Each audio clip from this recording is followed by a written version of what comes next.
सर्वोच्च देशांतर्गत स्पर्धा इंडियन सुपर लीगच्या आयोजनावरील प्रश्नचिन्ह कायम. मात्र या स्थितीला आम्ही जबाबदार नसल्याचा अखिल भारतीय फुटबॉल महासंघाचा दावा. दुसऱ्या एकदिवसीय सामन्यात वेस्ट इंडिजनं पाकिस्तानचा 5 विकेट्सने केला पराभव. यासह 3 सामन्यांची मालिका 1-1 अशी बरोबरी. ऑस्ट्रेलियाने सलग 9वा T20 सामना जिंकला. दक्षिण आफ्रिकेचा 17 धावांनी केला पराभव, तर टीम डेव्हिड ठरला विजयाचा शिल्पकार. भारत संघाचा ऑस्ट्रेलिया संघानं तिसऱ्या महिला T20 सामन्यात 4 धावांनी केला पराभव.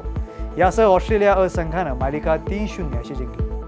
न्यूझीलंडच्या संघाला मोठा धक्का. स्टार खेळाडू थॅमिसननं सर्व प्रकारच्या आंतरराष्ट्रीय क्रिकेटमधून जाहीर केली निवृत्ती. स्वातंत्र्यदिनी सुरक्षेच्या कारणास्तव DPLचे सामने रद्द. 13 आणि 14 ऑगस्ट रोजी प्रस्तावित सामने आता 12 ऑगस्ट रोजी खेळवले जाणार.